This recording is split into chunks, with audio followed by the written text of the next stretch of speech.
Assalamualaikum warahmatullahi wabarakatuh. Kembali lagi di channel Putra Ternak. Baik, kali ini saya akan membagikan sedikit tips bagaimana sih cara memilih telur untuk dimasukkan ke mesin tetas. Nah, sebelum lanjut, jangan lupa di subscribe, di like, juga di komen. Kalau misalkan ada sedikit bermanfaat, boleh juga di share ke teman-teman semua, saling berbagi lah, supaya saya tambah semakin semangat membagikan video-videonya. Nah, nomor satu, ciri-cirinya adalah memiliki berat normal. Berapa sih berat normal telur yang ideal dimasukkan ke mesin tetas? Beratnya di kisaran 40-45 gram. Kalau misalkan kurang dari 40 gram, telurnya jelek. Kenapa jelek? Nanti hasil DOC nya juga akan kecil gitu. Terus nomor 2, memiliki bulatan yang normal, tidak terlalu lonjong dan tidak terlalu bulat. Kalau misalkan telur yang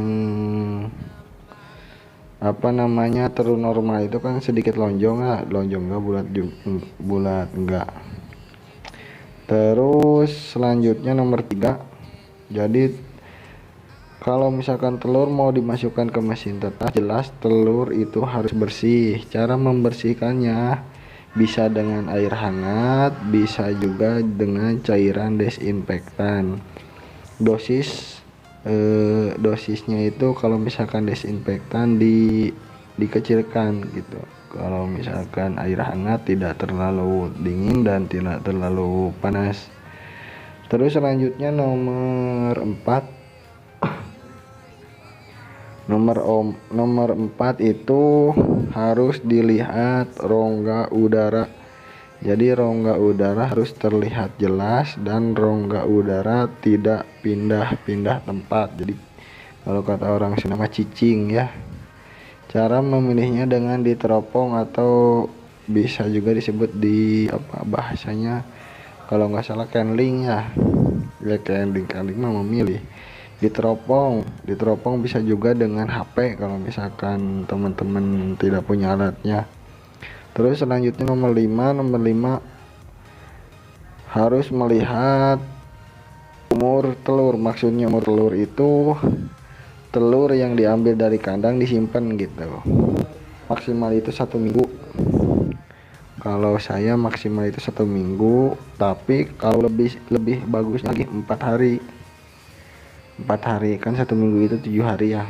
Lebih bagusnya lagi itu sekitar 4 hari dipukul, dimasukkan ke mesin gitu. Nah selanjutnya nomor 6, untuk menghasilkan telur yang bagus, jadi nomor 6 itu rasio indukan dan jantan. Rasio itu adalah perbandingan maksimal jantan dan betina. Jadi kalau misalkan perbandingannya jelek, kurang pas gitu, jadi hasil telurnya juga nanti akan jelek. Kalau biasanya saya sekarang itu memakai pola 1:5. Saya sudah mencoba 1:10, 1:8. Nah kayaknya 1:5. 1:5 alhamdulillah, telur pertilnya banyak, ayamnya tidak cepat stres gitu.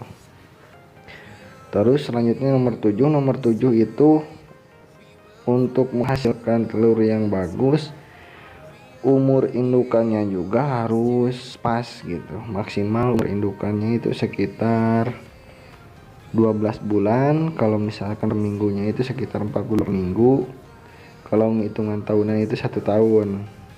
Jika kurang dari 45 minggu, indukan kurang aktif. Jadi telurnya itu masih sedikit dan jelas telurnya kecil-kecil gitu. Terus selanjutnya nomor 8, tidak terdapat cacat pada tekstur telur. Misalkan retak, terus lembek, terus ketebalan tidak merata. Terus ada juga kan telur yang kasar ya, jadi keluarnya kasar. Jadi telur yang retak jelas jelek, telur yang lembek jelas jelek, penebalan kulit tidak merata, itu akan mempengaruhi saat menetasnya gitu. Kalau telur tekstur kasar jelas jadi embrionya akan mati di tengah jalan. Terus nomor 9, telurnya itu tidak berbau. Jadi telur selain tadi nomor apa ya, nomor 5 ya, telur tidak berbau busuk atau telur tidak terkena air. Diusahakan kalau misalkan telur mau dimasukkan ke mesin tetes, telurnya itu tidak terkena air gitu. Terus itu saja sih kalau menurut pengalaman saya.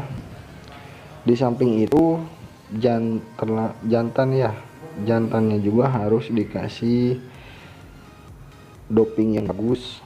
Nanti saya akan membagikan cara mengasih dopingnya, apa saja yang dikasih buat supaya jantannya birahi tinggi. Terus yang lebih bagusnya lagi pakan, jadi pakan betina dan jantan itu harus khusus. Saya sekarang sudah alhamdulillah sudah mempunyai racikan sendiri, jadi di setting pakannya itu khusus pakan untuk ayam petelur. Jadi istilahnya telur ayamnya itu banyak, tidak terjeda gitu. Di samping itu kalau misalkan telurnya pengen banyak, ayamnya juga harus dikawin silangkan. Jadi otomatis kalau ayam kampung murni itu sekitaran telurnya itu sekitaran 12 butir atau bisa nyampe 18 butir. Kalau misalkan genetiknya diotak-atik, insya Allah telurnya banyak dan sifat mengeramnya akan turun. Sekarang saya di rumah ini mempunyai sekitar 130-an lah, 130 kurang sedikit. Persilangan sulang-silang genetik disilangin, alhamdulillah sifat mengeramnya sekarang sudah menurun. Oke, sekian saja, semoga bermanfaat. Jangan lupa di subscribe, di like, di komen juga boleh, supaya menambah koreksi-koreksi. Dan kalau misalkan bermanfaat boleh juga di share. Oke, sekian saja, semangat terus peternak-peternak Indonesia.